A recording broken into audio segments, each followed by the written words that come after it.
Velocity से project किया है यू। अब मान लीजिए कि ये कुछ देर के बाद इस पॉइंट पे आ गया। मान लीजिए कि इस पॉइंट का नाम हमने ए रख दिया और इस पॉइंट का नाम हमने बी रख दिया। कितने हाइट पे चला गया ये?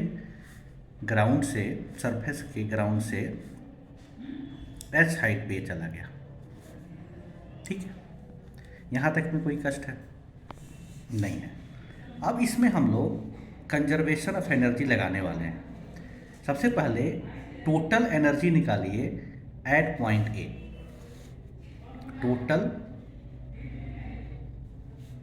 टोटल एनर्जी एट पॉइंट ए।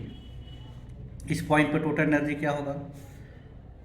जो इसका काइनेटिक एनर्जी होगा ए पॉइंट पे प्लस जो पोटेंशियल एनर्जी होगा। हाँ या ना? ठीक है।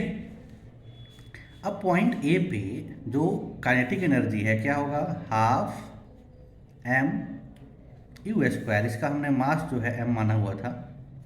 ठीक है। और पोटेंशियल एनर्जी क्या होगा? क्योंकि सरफेस से इसका डिस्टेंस आर ई है तो minus G M E m upon R E. ठीक है। ये कहाँ पे पोटेंशियल एनर्जी, टोटल एनर्जी हो गया? पॉइंट ए पे। पॉइंट बी पे टोटल एनर्जी क्या होगा? Total energy at point B. Point B पे टोटल एनर्जी क्या होगा? Kinetic energy at point B plus potential energy at point B. हाँ या ना? नहीं क्लियर हुआ? हो गया। अब यहाँ पे मान लीजिए कि यहाँ पे जब ये पहुँचा तो इसकी वेलोसिटी v हो गई। ठीक है। तो क्या मैं इसका काइनेटिक एनर्जी लिख सकता हूँ? Half m v square. और पोटेंशियल एनर्जी का फार्मूला होता है G m one m two upon r. अब ये हाइट कितना हो गया? देखो यहाँ से यहाँ तक आर ही था और ये डिस्टेंस एच। तो अब इसका पोटेंशियल एनर्जी क्या हो गया? G M E. ठीक है, m upon R E plus h. ठीक है, इसको मैं साफ सुथरा नीचे लिख देता हूँ। हाफ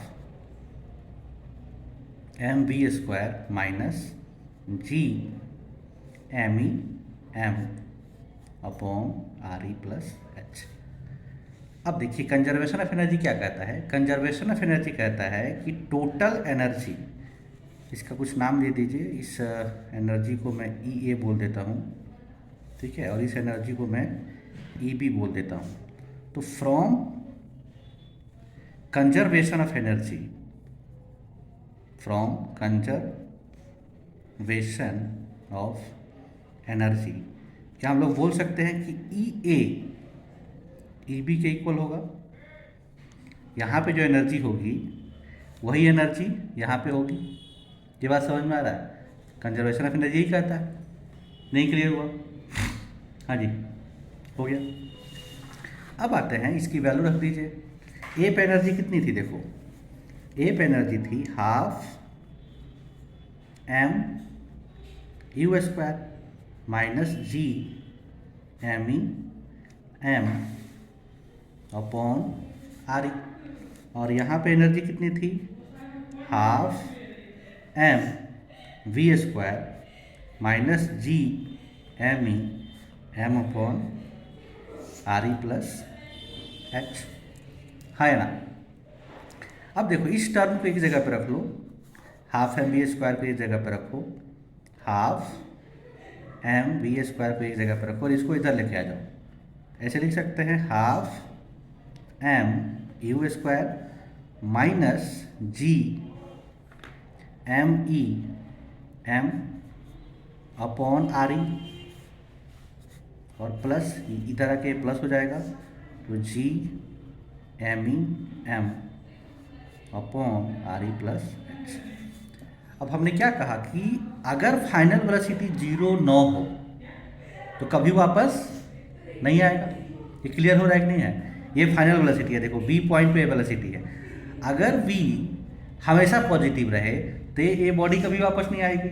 इसका मतलब अगर लेफ्ट साइड को पॉजिटिव होना है तो राइट साइड को क्या होना पड़ेगा? पॉजिटिव होना पड़ेगा, है ना?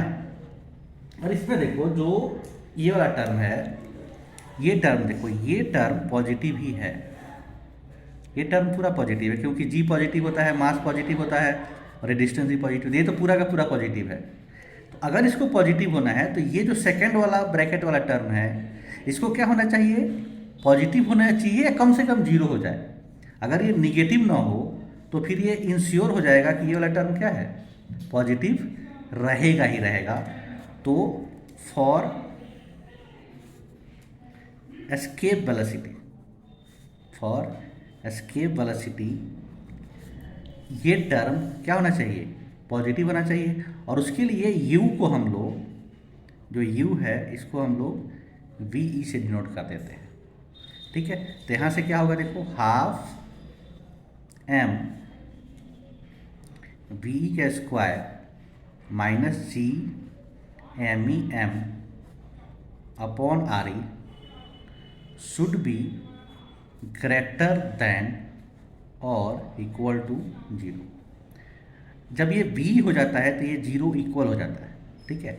अभी हमने यहाँ v लिख दिया है, लेकिन v के लिए ये मिनिमम वैल्यू हो जाएगी तो जीरो के इक्वल रख देंगे, ठीक है। अगर v से ज़्यादा होना चाहिए तो ये ज़्यादा होगा। अब यहाँ से देखो, यहाँ से लिख सकते हैं फॉर इक्विलिब्रियम लिख देंगे half m v square equal to लिख दे रहा हूँ मैं G ME m equal to RE, क्योंकि for escape, for minimum value, ठीक है, फॉर मिनिमम वैल्यू मैं लिख दे रहा हूँ। अब यहाँ से देखो m से m कट गया, v की वैल्यू क्या आ गई, under root 2g ME upon RE आ गया। याद है जो स्मॉल g की वैल्यू थी कितनी थी, स्मॉल g की वैल्यू कितनी थी, बोलो, capital G M E upon RE square, capital G ME upon RE square small G था। अगर मैं यहाँ पे इसी में RE से मल्टीप्लाई कर दूँ और RE से डिवाइड कर दूँ, कर सकता हूँ ना, है ना। तो ये देखो जी ME और ये RE स्क्वायर, इस पूरे के जगह पे स्मॉल जी लिख सकता हूँ। तो यहाँ से देखो नया फार्मूला भी बन गया, V इक्वल टू ये 2 और इस पूरे के जगह पे स्मॉल जी और फिर RE, रूट 2g RE बोलो या फिर कहो under root 2g ME upon RE। ये आपका एस्केप वेलोसिटी का डेरिवेशन आ गया। हमने ये मास अर्थ के लिए लिया हुआ है, लेकिन this derivation is valid for any planet, ठीक है। इसमें पूरा पूरा एक साथ दिख रहा है, ठीक है। Thank you.